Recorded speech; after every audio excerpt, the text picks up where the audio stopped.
డెలిబరేట్గా Jawaharlal Nehru legacy పైన తీవ్రమైన దాడి జరుగుతోంది. అసలు నెహ్రూను కంప్లీట్గా ఇగ్నోర్ చేసే ప్రయత్నం జరుగుతోంది. నెహ్రూ దేశానికి ఏదో నష్టం చేశాడు, దేశం నెహ్రూ వల్లనే నాశనమైంది అనే భావనను బలంగా సమాజంలోకి తీసుకెళ్లే ప్రయత్నం చేస్తున్నారు. కానీ ఒక్కసారి మనం హిస్టరీ చూద్దాం. నెహ్రూ కాలంలో ఏం జరిగిందో మనకు ఒక్కసారి ఆలోచిద్దాం. ఇవాళ ప్రపంచంలో అనేక ప్రఖ్యాత కంపెనీలకు మన దేశస్తులు భారతీయులు సీఈఓలుగా ఉన్నారని మనం గర్వంగా చెప్పుకుంటాం. Sundar Pichai Google CEO, Parag Agrawal Twitter CEO, Indira Nooyi PepsiCo సీఈఓగా పనిచేశారు, Arvind Krishna chairman and CEO of IBM. వీళ్ళంతా ఎక్కడి నుంచి వచ్చారు? సుందర్ పిచ్చయ్య ఐఐటి ఖరగ్పూర్లో చదివారు, మీకు పరాగ్ అగర్వాల్ ఐఐటి ముంబైలో చదివారు, ఇందిరా నూయి ఐఐఎం కలకత్తాలో చదివారు, అరవింద్ కృష్ణ కూడా ఐఐటి ప్రొడక్ట్. ఈ ఐఐటీలు ఐఐఎంలు స్టార్ట్ అయింది ఎప్పుడు? జవహర్లాల్ నెహ్రూ యొక్క విజన్తో స్టార్ట్ అయినాయి. మీకు ఇండియన్ ఇన్స్టిట్యూట్ ఆఫ్ టెక్నాలజీ మొట్టమొదటిది ఖరగ్పూర్లో ఎస్టాబ్లిష్ అయింది 1950లో. మన ఆశ్చర్యం వేస్తుంది, అంత గొప్ప ఇన్స్టిట్యూషన్ను 1950లోనే ఏర్పాటు చేసుకున్నాం.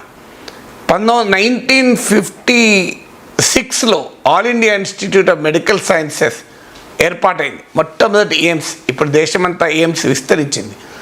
ఇండియన్ ఇన్స్టిట్యూట్ ఆఫ్ మేనేజ్మెంట్ 1961లో మొదలయ్యే కలకత్తా ఐఐఎం కలకత్తా ఏర్పాటైంది. తర్వాత ఇవాళ ఇప్పటికీ కూడా ప్రపంచంలో పోటీ పడగలిగిన అత్యున్నత విద్యా సంస్థలు ఏవి అంటే మన IIT, IIM, all India institute of medical sciences అని చెప్పుకుంటాం. మరి ఇది నెహ్రూ కాలంలో పుట్టినాయి కదా? ఇదొకటే కాదు, అదే సమయంలో కేంద్రీయ విద్యాలయాలను ఏర్పాటు చేసింది కూడా నెహ్రూ కాలంలోనే. ఇప్పుడు ఈ స్థాయిలో ప్రభుత్వం, కేంద్ర ప్రభుత్వ హయాంలో ఎలాంటి విద్యా సంస్థలు ఏర్పడ్డాయో ఒక్కసారి ప్రశ్న వేసుకుందాం. ఆన్సర్ దొరుకుతుందో చూద్దాం. అత్యున్నత విద్యా సంస్థలే కాదు, అత్యున్నత పరిశోధనా సంస్థలు కూడా నెహ్రూ కాలంలో ఏర్పడ్డాయి. ఇప్పుడు నేషనల్ కెమికల్ ల్యాబొరేటరీస్ 1950లో ఏర్పడ్డాయి. బాబా ఆటమిక్ రీసెర్చ్ సెంటర్ 1954లో ఏర్పడింది. సో బాబా ఆటమిక్ రీసెర్చ్ సెంటర్ ఆధ్వర్యంలో మొదలైనటువంటి అణుశాస్త్ర పరిశోధన 2 అణు విస్ఫోటనాలు జరిపి ప్రపంచాన్ని భారతదేశం ఆశ్చర్యపరిచింది. 1974లో పోఖ్రాన్ 1 జరిగింది, 1998లో పోఖ్రాన్ 2 జరిగింది. భారతదేశం ఇవాళ అణ్వస్త్రాలను కలిగిన దేశంగా ప్రపంచంలో నిలబడింది.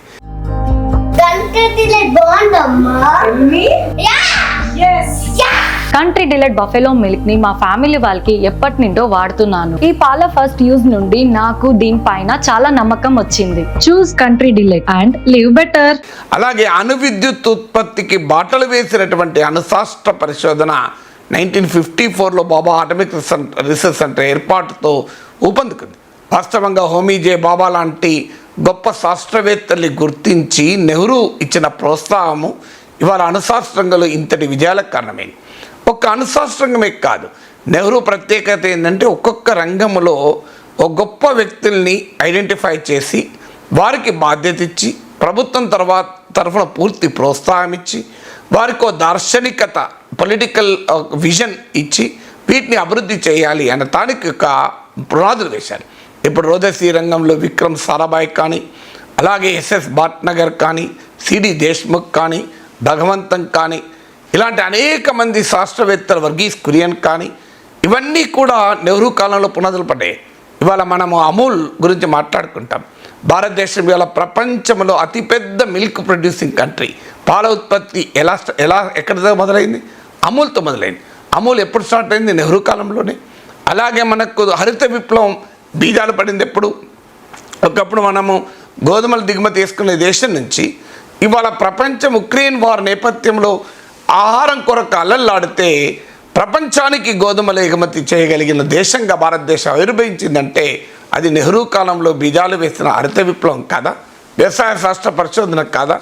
అలాగే మన విక్రమ్ సారాభాయ్ స్పేస్ సెంటర్ 1961లో ఏర్పాటు చేసుకున్నాం, 1961లో.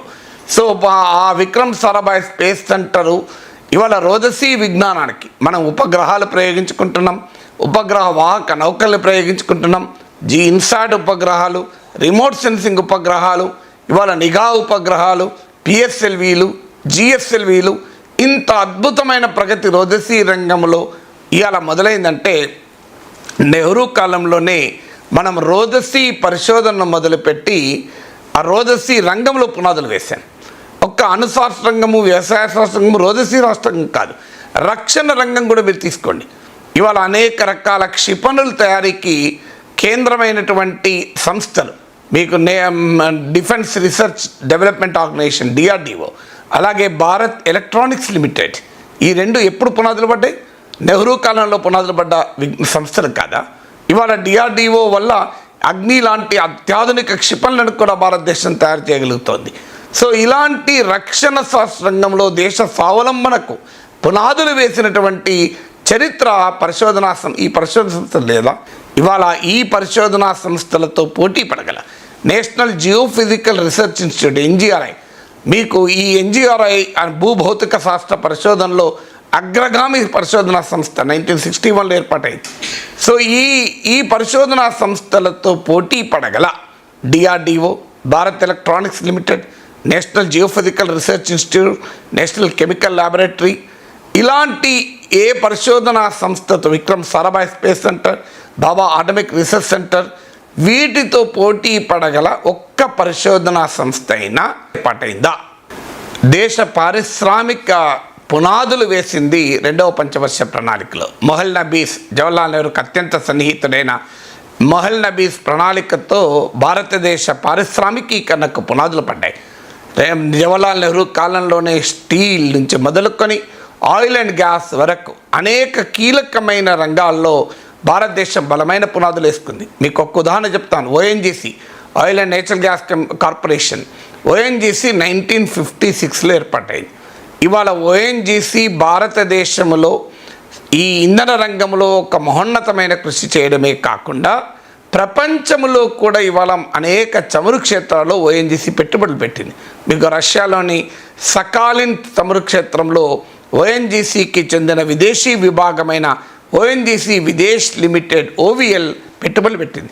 ఇండియన్ ఆయిల్ కార్పొరేషన్ 1959లో ఏర్పాటైంది. ఇండియన్ ఆయిల్ కార్పొరేషన్ 2014లో ఫార్చ్యూన్ ఫస్ట్ టాప్ 100 కంపెనీస్లో ఒక కంపెనీగా లిస్ట్ అయింది. సో అందువల్ల ఈ ఆయిల్ అండ్ గ్యాస్ కంపెనీ కాదు, even life insurance corporation LIC 1956లో ఏర్పాటై దేశంలో బీమా సంస్కృతిని నేర్పింది.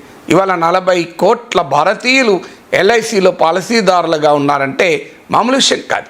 ఇలా ప్రపంచంలోనే ఎల్ఐసి లాంటి స్థాయిలో ఉన్న కంపెనీ లేదు.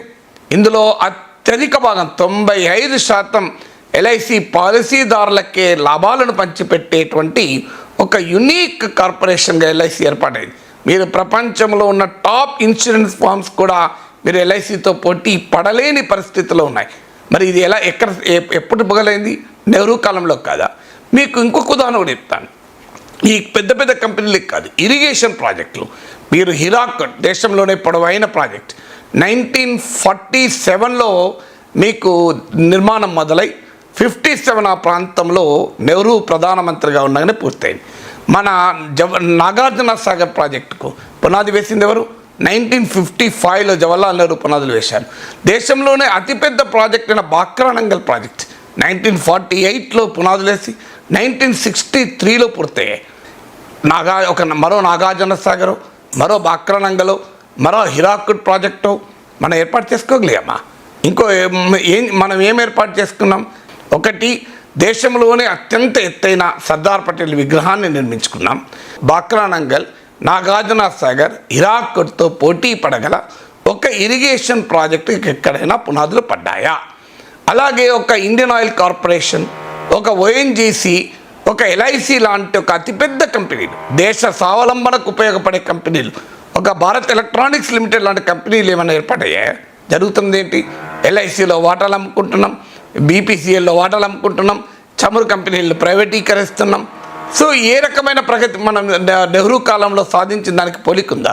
జవహర్లాల్ నెహ్రూ విధానాల్లో పైన కూడా మన ప్రశ్న ఉండొచ్చు. నేనేం నెహ్రూ చేసిన ప్రతి ఒక్కటి గొప్పదని అనడం లేదు. ఇప్పుడు ఉదాహరణకు ఆర్టికల్ 356 దుర్వినియోగం నెహ్రూ కాలంలోనే మొదలైంది. 1950s కేరళలో రాష్ట్ర ప్రభుత్వాన్ని తొలగించడంతో మొదలైంది. వెరీ రాంగ్ ప్రాక్టీస్, అది కాదని అనడం లేదు. కానీ నెహ్రూ కాలంలో నిర్మించినటువంటి ఈ దేవాలయాల సంగతి ఏంటి? ఈ దేవాలయాలతో పోటీ పడగలిగే ఏవైనా మనం ఏర్పాటు చేసుకుని అప్పుడు నెహ్రూని క్వశ్చన్ చేయొచ్చు. ఇవాళ నేను చెప్పిన వాటిలో మీరు గమనించండి, IITs, AIIMS, all India institute of medical sciences, Vikram Sarabhai space centre, ONGC, Indian oil corporation, Bhabha atomic research centre, Bharat electronics limited, defence research and development organisation, national chemical laboratories, national geophysical research institute, ఇలాంటి అనేక ఉదాహరణలు చెప్పాను. మేము ఇంకా irrigation ప్రాజెక్టుల గురించి చెప్పాను. ఇవన్నీ కూడా ఇవాళ భారతదేశం ఈ స్థాయిలో అభివృద్ధి చెందడానికి వీటి కంట్రిబ్యూషన్ లేదా? మన నెహ్రూను రాజకీయ కారణాల రీత్యా ఇగ్నోర్ చేద్దామని ప్రయత్నం చేస్తున్నాం. కానీ నెహ్రూ కాలంలో నిర్మాణమైన ఈ ఆధునిక దేవాలయాలు, నెహ్రూని వీటిని ఆధునిక దేవాలయాలని పిలిచారు. ఈ ఆధునిక దేవాలయాలన్నింటినీ మనం ఇగ్నోర్ చేద్దామా? ఇది భారతదేశం సాధించినటువంటి గొప్పతనం కాదా? మన దేశంలో సాధించిన ఈ అద్భుతమైన ప్రగతికి మనం గర్వపడకూడదా? ఇవాళ మన క్షిపణులు ప్రయోగిస్తున్న డిఆర్డిఓని చూసి మనం గర్వపడకూడదా? మనం ఇవాళ ప్రపంచంలో పెట్టుబడులు పెడుతున్న మన ఓఎన్జీసీని చూసి గర్వపడకూడదా? సుందర్ పిచ్చయ్యలు లాంటి పరాగ్ అగర్వాల్లను సృష్టించినటువంటి మన ఐఐటీలను చూసి, ఐఎంలను చూసి మనం గర్వపడకూడదా? అందువల్ల రాజకీయ కారణాల రీత్యా ఒక నాయకుని కంట్రిబ్యూషన్ను కంప్లీట్గా దేశంలో లేకుండా చేయాలనే ప్రయత్నం చేయడం ఎట్టి పరిస్థితుల్లో చరిత్ర క్షమించదు.